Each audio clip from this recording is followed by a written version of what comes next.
So I'm just as shocked as you are going to be sold with this research. So today we're often sold a singular narrative that Jews have been persecuted and uprooted wherever they've gone. And yes, a massive part of that history is tragically true. They have had a devastatingly tough time. But something that is conveniently left out of mainstream history is where all of this took place. This relentless uprooting mostly took place in Europe. And what we're not taught is that there is this huge, brilliant chapter of Jewish history which is heavily interlinked with the Middle East, with Muslims, but we're never really taught about that. And that story, the Middle Eastern story, is actually quite different. What was going on? Hi, this is Misha and welcome to Tarihi Tales. So imagine a world where as the sun sets on the 15th century, there's an entire population that is hunted, that is persecuted, that is uprooted time and time again throughout Christian Europe. For the Jewish people, the Western world had become a living nightmare because they had by now been expelled from almost every country in Europe. But just as the gates of Europe were slamming shut on their faces, a new thing was opening up in the East. A safe haven stretching all the way from Hungary to Yemen, from Morocco to Persia. By the end of the 16th century, more than half of the world's Jewish population would call this place home, and that was the Ottoman Empire. So let's start our story in 1492. This is a significant year, and most textbooks remember this year as the year that Christopher Columbus discovered America. But our history doesn't begin in the Americas. This starts in Spain. In the January of 1492, Spain completed its reconquista with the fall of Granada, and 800 years of Muslim rule in the Iberian Peninsula came to an end. And instantly, the religious landscape actually shifted within the region. By the middle of that same year, a brutal decree came from the Spanish crown. That decree gave the entire Jewish population of Spain an ultimatum. They had exactly 4 months to choose one of the following options: either flee your homeland, convert to Christianity, or face immediate execution. Now, faced with death, majority of Spain's Jews, approximately 275,000 people, decided to choose the first option, which was flight. About 100,000 others opted for conversion just to survive. Now, many of these people who fled Spain tried to find refuge in nearby places like Portugal or Europe, but Europe would not have them, and eventually they had to move again. I'll tell you guys quick stories of what happened when they moved to Portugal in some of my upcoming shorts, so keep an eye out for them. And just a quick side note, just so you guys know, Spain was not the first European nation to exile Jews. Their systematic banishment from across the European continent was kind of going on for a while now. And I'm actually thinking about making a video talking about how each of these countries, when and how they expel Jews. So let me know if you guys are interested in the comments, and then I'll see if I make a video on that or not. So basically now, as Europe has kind of kicked them out, it's closed its doors on them, Sultan Bayezid II, who was right now the ruler of the Ottoman Empire, he did something radical. He also issued a decree within the same year. But his decree actually welcomed Jews from all over the world into the Ottoman Empire. And he didn't just passively allow them in, He actively sent ships to the Iberian Peninsula to help a lot of these Jews get into the Ottoman Empire safely. He also sent out decrees to his governors telling them that within the Ottoman Empire, within every state, Jews must be protected. Some of these refugees journeyed as far as the red zone. Okay, one moment. So bringing this forgotten history to life takes weeks of research. And I'm also a new mother, so it's a lot more work now. So if you enjoy the storytelling here on Tarihi Tales, you can actually own a piece of it. You can actually head on over to mishanu.com to buy prints of some of my paintings, original artwork, like the ones you see in the background. And if you'd like to go even deeper, you can check us out on Patreon, become a patron of this channel, get some behind the scenes look and your name in the credits of all of my videos. Both of these are incredible ways to help me keep this channel alive and to keep bringing you guys all these different stories. Links for both of them are in the description box. Now let's get back to why the Sultan was so eager to welcome these refugees. So Bayezid welcomed the Jews into the Ottoman Empire, right? But this wasn't the first time that Jews were being welcomed by the Ottomans. In fact, back in 1453, when Mehmed II conquered Constantinople, he actually also issued a decree welcoming Jews to come and resettle in what is now Istanbul. They were promised the freedom to practice their religion and to pursue any profession they would like to choose, which was not an option for them in Europe. Now, the historian Alan Mikhail actually captures the reality of this time in his book God's Shadow very beautifully. He says that after 1453, Istanbul was unquestionably the best place in the world for Jews to live.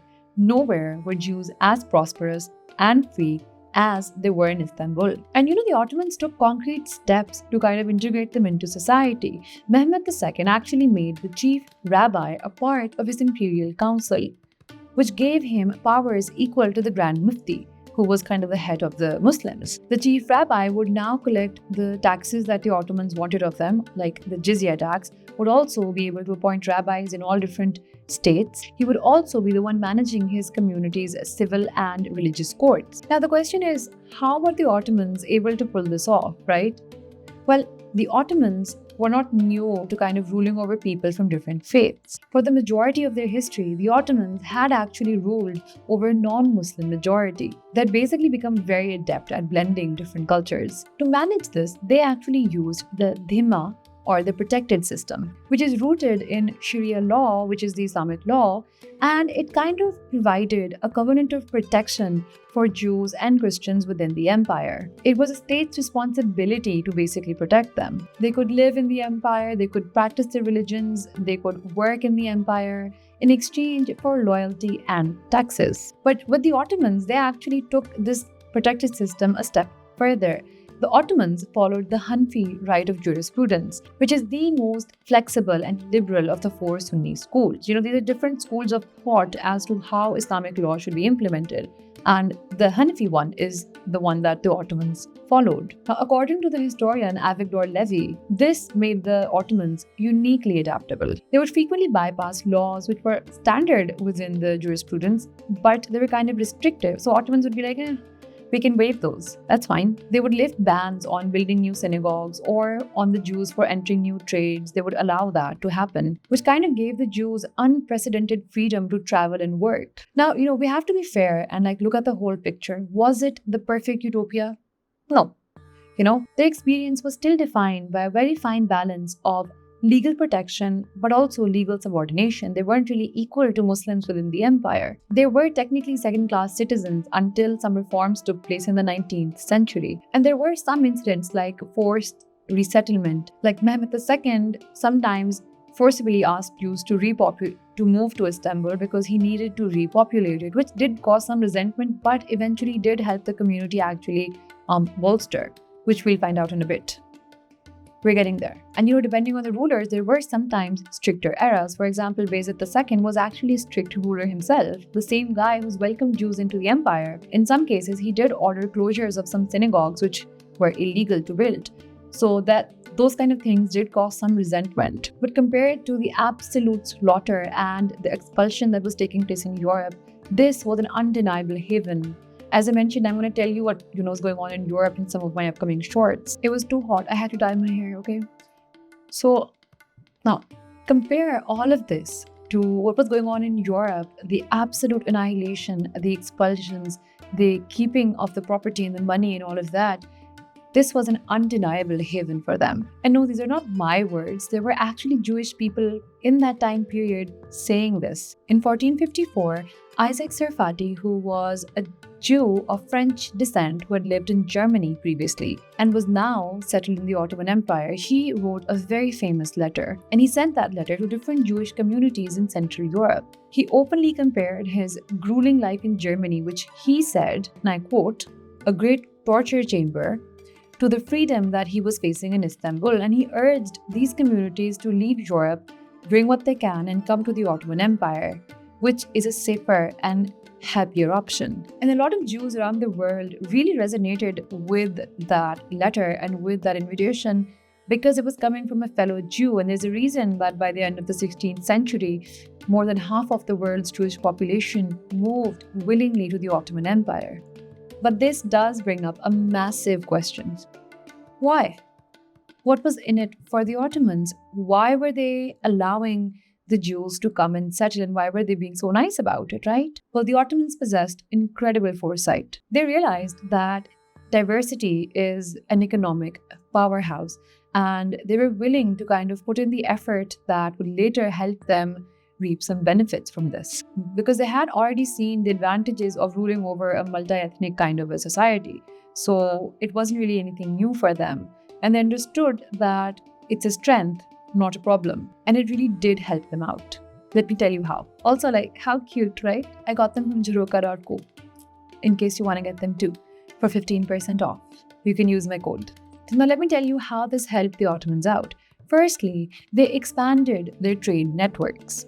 Now, the new Jews that had basically fled from Europe, obviously they weren't as wealthy as the previous Jewish communities that were settled in places like Salonica. But these newer immigrants also possessed something invaluable, which were familial ties and contacts throughout the Mediterranean. So their coming into the empire allowed the Ottomans to completely bypass the Italian merchants who had previously monopolized the trade in the Mediterranean, as well as the Black Seas. In the city of Trabzon, Jewish traders eventually replaced Italian Christian traders completely. Now, they also helped boost key industries. In Bulgaria, they revolutionized the tanning industry.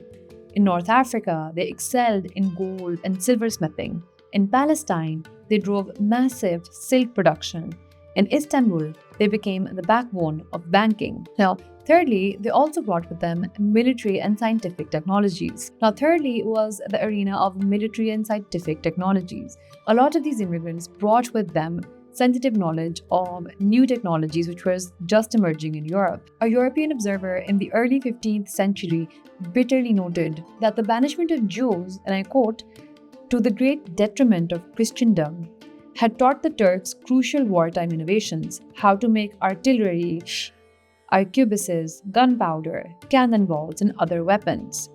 Now, the Ottomans were already using artillery and gunpowder, but they did learn a lot of innovations from these Jewish communities that were coming into the empire.